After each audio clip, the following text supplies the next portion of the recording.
안녕하세요. 프리랜서 라이프입니다. 제가 박세니 원장님 상담 후기 관련해서 동영상을 올린 게 있는데 많은 분들이 오셔서 댓글을 달아주셨어요. 그 내용을 보면은 일단은 팬분들도 많이 오셔서 화를 많이 내고 가셨어요. 마치 우리 오빠 네가 뭔데 건드리냐 이런 식의 신경질을 많이 내고 가신 아줌마들이 계셨고요. 아주 합리적으로 의견을 제시한 분들도 많으셨는데 일단은 상담 자체가 단기 속성으로 지식 전달만으로는 문제 해결이 안 되는데 그게 된다고 하시는 게 성립이 되지 않는 말이다. 이런 주장이 있었고요.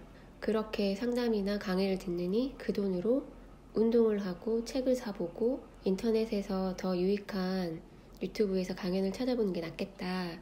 이런 의견도 있었고, 그리고 좀 더 비판적으로는 박세니 원장님은 자기애적 인격장애자다 이런 의견도 있으셨고, 그리고 남을 치료하려고 하지 말고 본인이나 공부를 더해서 자기 치료나 해라 이렇게 비난하시는 분들도 있으셨고, 강연이나 상담 시에 다른 사람들을 깎아내린다, 본인이 정말 실력이 있고 인격적으로 성숙하다면 그럴 리가 없다 이런 의견도 있으셨고, 상담이나 강연을 할 때 돈으로 남을 판단한다, 그리고 본인이 그렇게 많은 돈을 벌면 왜 그런 식으로 수익 인증을 하냐, 그런 거는 돈 없는 애들이나 하는 거고 그걸로 사기치려고 하는 사람들이나 하는 것이다 이런 의견도 있으셨고, 요즘에 광고를 하시는데 그 광고가 요즘같이 문명이 발달한 시대에 가난한 거는 정신병이라고 그렇게 어그로를 끄시는데, 그걸 듣고 또 제 블로그에 오셔가지고 박사님 원장님에 대해서 성토를 하고 욕을 하고 비난을 하고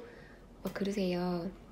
근데 사실 제가 잘못한 것도 아니고 제 유튜브에 오셔서 너무 심하게 욕을 하시고 비난을 하시니까 제가 뭐 좋은 것만 보고 좋은 것만 겪어도 부족한 시간에 그런 뭐 어떻게 보면 배설에 가까운 이야기를 보면서 시간과 에너지를 낭비할 생각이 없다는 생각 때문에 댓글창을 닫았거든요.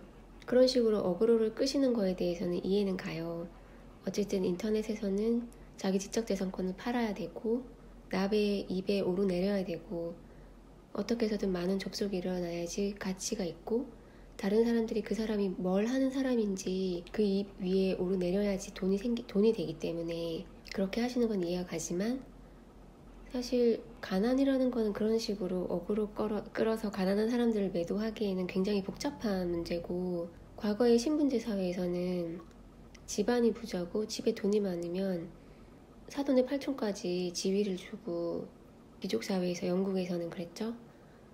뭐 조선시대도 그랬고, 그걸 타파하려고 미국에서 SAT가 나왔고, 집안 좋은 귀족의 자제들이 아니라 장사하는 똑똑한 자식들이 공부를 해서 명문대에 들어가서 개인의 능력으로 평가받는 사회를 일군 게 능력주의 사회고, 그런 능력주의 사회가 미국에서 전 세계로 지금 전파가 된 건데, 한국에서는 아직도 사실 아빠가 부자면 자식이 부자인 경우가 많고 능력주의로 해석이 안 되는 그런 경우도 많아요. 제가 첫 직장에서는 모든 사람이 다 스카이고 다 카이스트고 그렇지 않은 사람 찾기 힘들고 능력주의였지만, 두 번째 직장에 갔을 땐 낙하산이 너무 많은 거예요.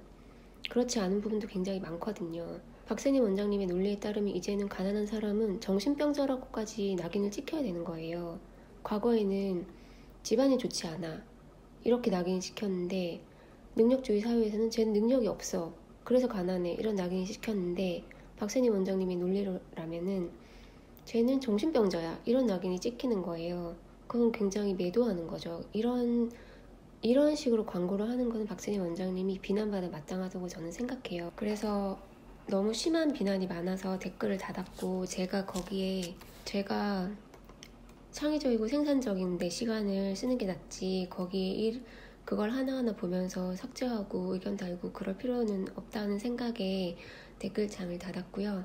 그게 근본적으로 무엇이 문제일까 생각을 했을 때, 안도균 님이 지은 운명의 해석 사주명리라는 책에서 적절한 판단 기준이 될 만한 내용을 찾았어요.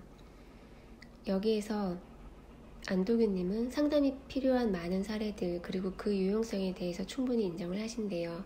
그러나 스스로 의존적 관계에 들게 하는 이런 소비재가 마치 더 나은 삶을 위한 당연한 코스처럼 여겨지는 풍토는 마음에 걸리신데요.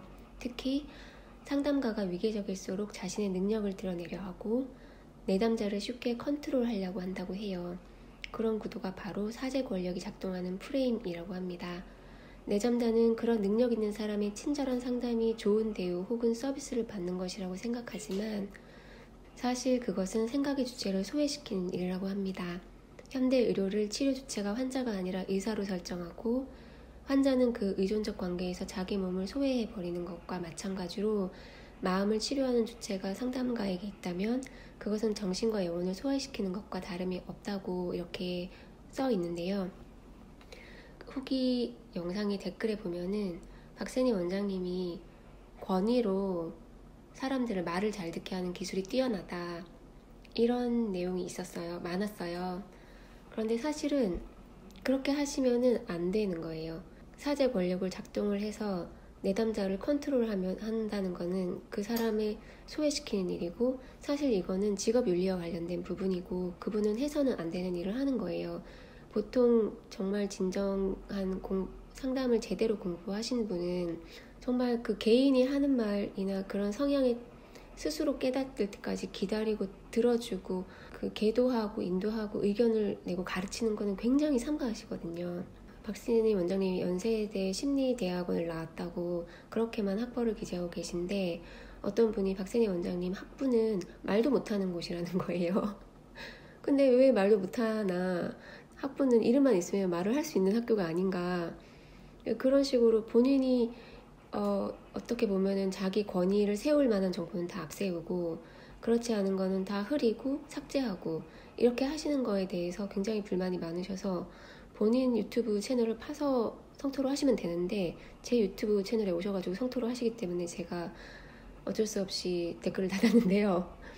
여기에서 안도균님은 이런 예속적 관계에 젖다 보면 나중에는 질문이 일어나지도 않고 해답을 찾으려고 하지도 않는다고 해요. 인생에서 넘어지고 배우면서 스스로 질문하고 터득해야 할 많은 문제들이 다 상담의 대상이 된다는 거예요. 적성, 진로, 결혼, 이별, 가족, 진급, 퇴직, 재물 등의 사회적 욕망을 물론이고 사랑, 증오, 삶과 죽음, 생존과 질병, 물질과 정신, 주체와 세계 등 전제를 걸고 질문해야 할 화두도 상담의 위계적 구도 안에 예속된다는 거예요.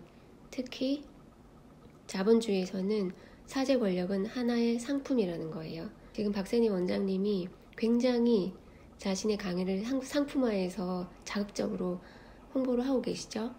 자본주의에서 사제 권력은 하나의 상품이다. 결국 소비자는 위계 구도의 하위 주체가 되는 상품을 요구하는 셈이다. 이렇게까지 비굴한 구도 안으로 들어가는 이유는 삶의 의미를 과정이 아니라 성공적 결과에 두기 때문이다. 그리고 원하는 결과를 위해서 전문가와 매뉴얼이라는 허상을 맹목적으로 신뢰하기 때문이다. 일상의 과정에 집중하지 않고 결과에 집착할 때 대개 전문가를 찾게 된다고 합니다. 그 사제 권력의 구도 안으로 들어가 매뉴얼, 즉 뾰족한 술수를 구걸하는 것인데요. 이반 일리치의 말처럼 전문가의 권력이 인간을 무기력하게 만든다고 합니다. 그런 상태에서 운 좋게 작은 성공을 맛보았다면 더욱 의존적인 신체가 될 가능성이 높다고 합니다.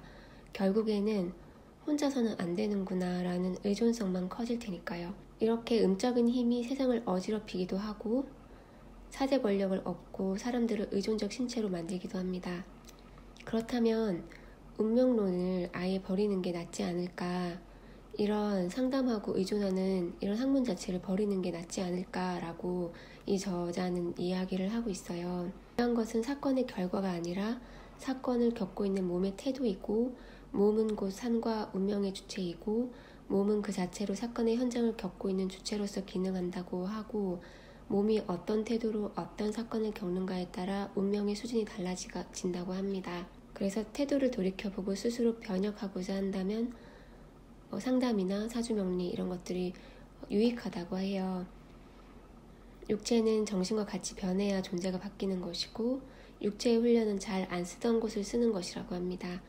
움직이는 것을 싫어하는 사람이 정적인 운동으로 바꾸는 것이 육체의 기회를 바꿀 수 있는 방법이고 잘 쓰지 않는 근육을 발달시키거나 편식을 개선하고 과로 등을 피하는 노력도 스스로 점검하고 실천할 수 있어야 한다고 해요.